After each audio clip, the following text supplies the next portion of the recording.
tie people up with strings and hurt them and threaten you with your life. Well, you know, every holiday we would always do a Christmas presentation, and frankly, I did whatever Samantha asked of me. I'll dress up in any costume, I'll dance around like a moron, no problem. Like, you remember the plays and everything? Oh, God, yes. What do you think about those? I just had to sit in those straight chairs out there and drink vodka and watch it. Is that how y'all got through it? That's like, that's it. And you'd holler, it's not over yet. So those were just a blast. I mean, I just did whatever anybody asked. Slammer and I pretty much did, us being in the middle, and then watching you and Samantha just get into a rip-roaring fight. They were horrible, dreadful. But my daughter is the director, so therefore it's okay. No, they were just delightful. They were so much fun. And watching those movies after all these years, we just laughed and giggled like you can't believe. They were so hysterical. What traits of yours do you see in them? Stubbornness. You recognize it? Yeah. You have it? Maybe. I'll bet. Other things do you think that they have? Do you think one looks like you more than the other, or things like that, physical traits? People say one looks like me and then somebody says the other one does. I don't know. I really don't. I think Cindy acts like her daddy so much it isn't even funny. Why? Oh, she's giving it this on her hips all the time, and she knows everything like he did. And listen, and Debbie's a terror at times, like I am. We're all awful. I remember being a little girl and we weren't allowed to sit on our beds because by golly, they were made. And at the time, I didn't think much of it, but I don't think y'all need to go in there and sit on my bed right now. We just, once something was done and it was the way we wanted it, that's the way it should have stayed until it was time to either go to bed or do the dishes or have a meal or whatever we were doing. Everything was always just so. And I'm afraid and yet thankful that she did that for all of us, because we all seem to have that tendency that we want things just so, and what we think is perfect. Yeah, pretty stubborn. Get that from Grandma. Y'all got her bitchiness and ways. Some things have to go certain ways, or it's wrong. And that's the only way is Betsy's way. Y'all all caught that. They're all insane. They're clean freaks. They're hypertensive. They are fanatical about stuff they do. Everything has to be perfect. Their kids have to be perfect. I can't imagine how you guys put up with it. But I think the most important thing is how much they love one another and all their kids. But as the husband and the object of all of the things that go wrong, it's not very pleasant. Are any specific traits that you have of your mother's? Oh yeah, the traits that I think I have of my mother. I think my mother's very organized. I think I'm organized. I think my mother's a clean freak. I think tend to be a clean freak. And we're controlling, both of us. There's probably a longer list, but that's what comes to mind. Cindy in particular, she'd take care of every widow and orphan there is. Very, very motherly instinct. Wants to help, wants to take care of, wants to cook for, wants to love and just be in charge, and wants everybody to be happy.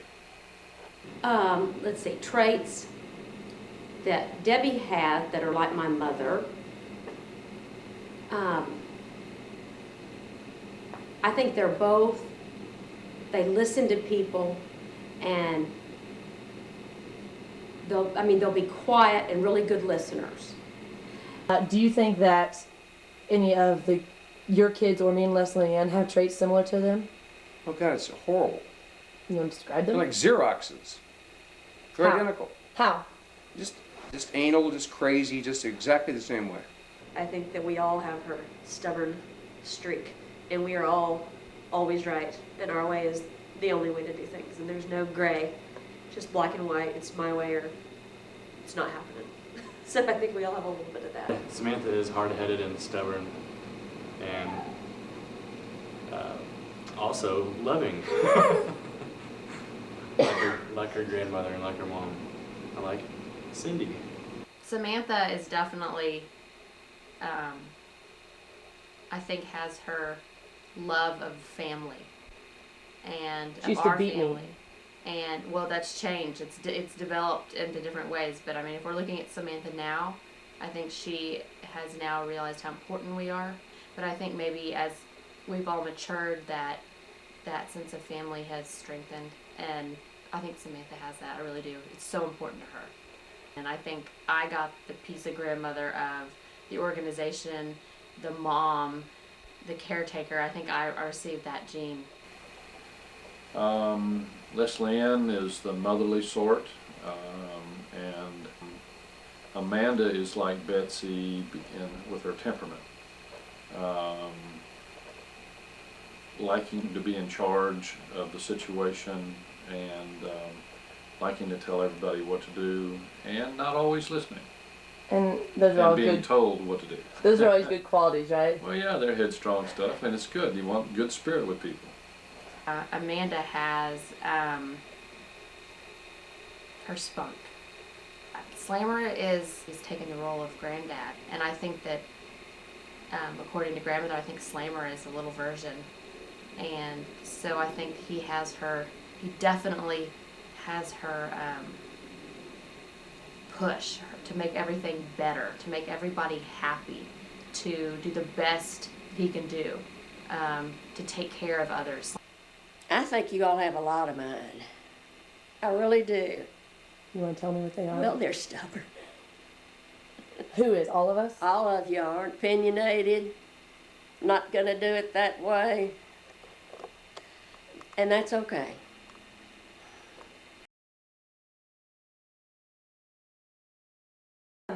Do you have any advice that you remember that Betsy's given you that has really proved true, or that you still pass on, or? I just remember one thing she said when we got married was always make your husband first. And I think that's true. You've got to she made him first, and we were second. My whole life has been advice or followed by her example, which I consider advice also. So She's never not given me advice. What kind of advice did she give you? I don't even remember. I don't recall. Lots of it. About what? I don't recall. But she's always given me advice, or instructions, or orders, or whatever else. And I've tried to ignore most of it, and I've paid some attention to some of it. But Nope, she never nagged me about college or any of that. She's happy with what I'm doing. I'd like to get out. I'd like for her to see me graduate. Nagging. The only thing she ever bitched at me about was biting my nails. She made me buy that new skin, and rub it all over my fingers, and that really pissed her off when I acquired a taste for it. So she never really got her way. So you can say I kind of won that battle. She's given me advice probably once or twice, and that is to love my granddaughter. Has he ever given you any advice? I'm sure she has on every single thing. Like advice on, yeah, constant. I mean, I can't think of something she hasn't given me advice on, from you need new blue jeans to cut your hair. And I've asked her for advice from anywhere about how to handle mice at the ranch to just being able to cope emotionally the marriage challenge. She gives me a lot of advice and most of it centers around following and doing what I want to do, what makes me happy. You don't have to hit it. You could be 31. That's miserable. No, it isn't. Just live a good life and have fun. I want to be in love. You see, the trouble is you're in love with love. I've been in love before. I want it again. Okay. Do you have any advice on love? Stop doing what you're doing, whatever it is. What do you mean? Well, don't just anybody that comes along think I really like them, because you may not tomorrow. Let them go away and see if they float back by. And don't call them. Don't go by their houses. Leave them alone. Don't invite them anyplace. Let them suffer. Why? Because then maybe they'll come around if you really want them to. Why? Did they like the chase? Mm-hmm. Rather than you doing the chasing. Or give you any advice, or did Eddie ever give you any advice when you got married to Mom? Oh yeah, Ed gave me a lot of advice of how to be patient with the little girl, as he called her, and he said when she gets a little nutso or mad, all you need to do is hug her, squeeze her, don't let her go, because she'll want to fight you.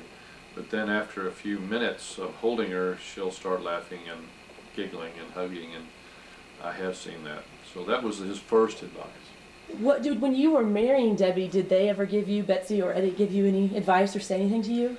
Your grandfather said, if I ever treat her bad, I'll kill you. That's it.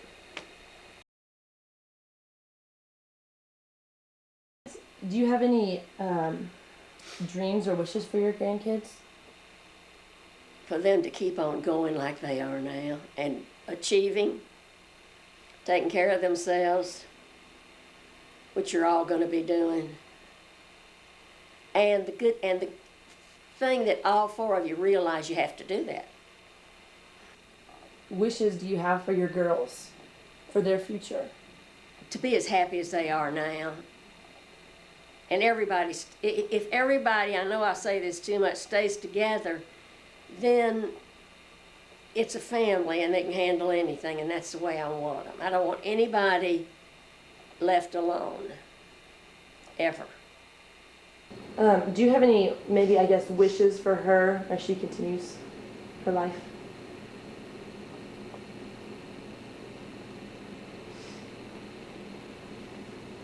I just want her to feel good. And I don't want her to hurt. And I want her quality of life to be just an inch better right now. I guess that we've done what she wanted us to do. I know her grandkids, she's so proud of her grandkids. And I think they've fulfilled everything and more than she had maybe ever expected. I hope she's happy. Yeah, just, the same as everybody else's. She winds up with her husband. That's all she wants.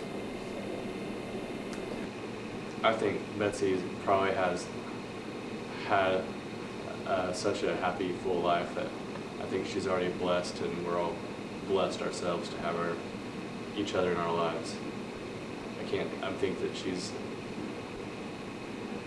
what do you give a woman that's got everything? She's had a great life.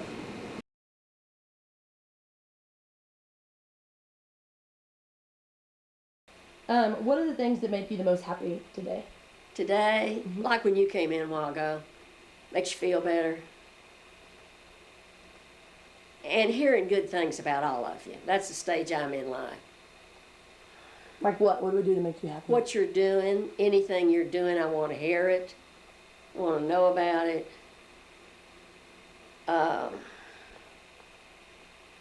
It's just good to know, feel like you're in on everything, although you're not, but you want to be. What do you pray about? I pray about every time I know you all are doing something, when you're on the road, I pray that I don't do something tacky when I die. I want to do it right. Things like that. I've said it 40 times, but that's it. That's the biggie in my life, is my family. I'm sad. Don't be sad. Don't be sad, because it's going to be beautiful. And you want me to tell you about what happened to me? Will you not cry? Well, let me tell you, I was laying here. It was the night before my heart attack's what's so funny. The TV was on, and all of a sudden, Amanda, it was just kind of white. And I heard myself say out loud, I am so at peace. And then nothing hurts on me. See, I hurt all over all the time.